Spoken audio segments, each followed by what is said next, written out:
हिरण्मयी लक्ष्मी सदा भजामि हीनमानवाश्रयं त्यजामि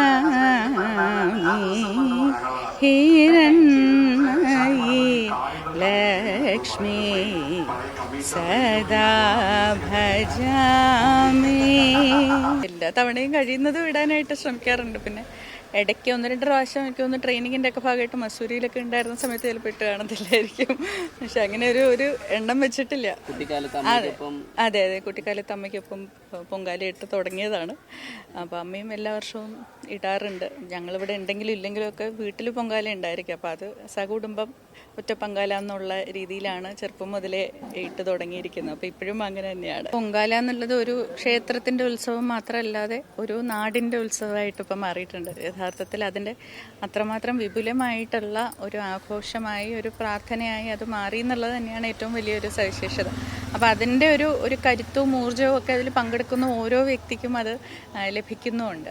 അപ്പോൾ തിരുവനന്തപുരത്ത് ഇപ്പം എങ്ങോട്ട് പോയാലും നമുക്ക് പൊങ്കാല പ്രഭയും പൊങ്കാല നിറവും ഒക്കെ നമുക്ക് കാണാനായിട്ട് സാധിക്കുന്നുണ്ട്. ഇപ്പോൾ അത് മാത്രമല്ല, ഇപ്പം ഇന്നലെയും മിനിഞ്ഞാന്നൊക്കെ അമ്പലത്തിൽ പോയപ്പോഴും ശരിക്കും വന്ന് കണ്ട് സംസാരിച്ച എല്ലാവരും കാസർഗോഡ് നിന്നും മലപ്പുറത്തു നിന്നും കോഴിക്കോട് നിന്നും കണ്ണൂരിൽ നിന്നും പാലക്കാട് നിന്നും ഒക്കെ വന്നിട്ടുള്ള അമ്മമാരാണ്. അപ്പം അത്രയധികം ആളുകൾ മറ്റ് ജില്ലകളിൽ നിന്നും ഇങ്ങോട്ട് വരുന്നു, മറ്റ് സംസ്ഥാനങ്ങളിൽ നിന്നും ഇങ്ങോട്ട് വരുന്നു എന്നൊക്കെ ഉള്ളത് അതൊരു വലിയൊരു വളർച്ച തന്നെയാണ് ശരിക്കും.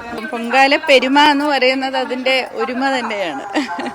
കാരണം അത്ര നമ്മൾ യാതൊരു വ്യത്യാസങ്ങളും ഇല്ലാതെ, പറഞ്ഞ പോലെ ആൺപെൺ വ്യത്യാസമില്ലാതെ, പ്രായഭേദമന്യേ, ജാതിയും മതവും വർഗവും വർണ്ണവും ഒന്നും ഇവിടെ കാര്യമല്ല. മനുഷ്യനെ സാധാരണ ജീവിതത്തിൽ ഭിന്നിപ്പിക്കുന്ന എല്ലാ ഘടകങ്ങളെയും മറികടന്നുകൊണ്ടാണ് നമ്മളെല്ലാവരും പൊങ്കാലയ്ക്ക് വേണ്ടി ഒരുമിക്കുന്നത്. അപ്പോൾ അതാണ് പൊങ്കാലയുടെ ഏറ്റവും വലിയ പെരുമയും. അപ്പം തിരുവനന്തപുരം ജില്ലയുടെ തന്നെ ഒരു മുഖമുദ്രയായി ഇന്ന് ആറ്റുകാൽ പൊങ്കാല മാറുന്നു എന്നുണ്ടെങ്കിൽ തീർച്ചയായിട്ടും അതിൽ സർവരുടെയും ഒരു പങ്കാളിത്തം ഏതെങ്കിലും തരത്തിൽ പ്രത്യക്ഷമായോ പരോക്ഷമായോ എല്ലാവരുടെയും ഒരു പങ്കാളിത്തം ഇതിൽ ഉണ്ട് എന്നുള്ളത് തന്നെയാണ് അതിൻ്റെ ഏറ്റവും വലിയ മേന്മ. ഞങ്ങൾ സാധാരണ അരവണ പായസം ആണ് നിവേദ്യം വെക്കാറുള്ളത്.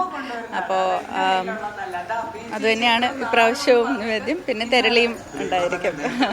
ഹിരണ്മയീ ലക്ഷ്മീ സദാ ഭജാമി ഹീനമാനവാശ്രയം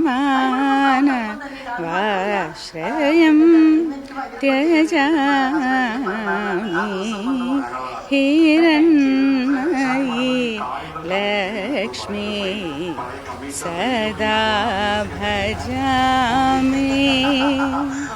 പൊങ്കാലയ്ക്ക് വരുമ്പോൾ ഉള്ളിലുള്ളൊരു സമാധാനമാണ്. ഇപ്പോൾ കുറച്ചുകൂടെ കഴിയുമ്പോഴാണ് ചൂടും മേളമൊക്കെ നേരം.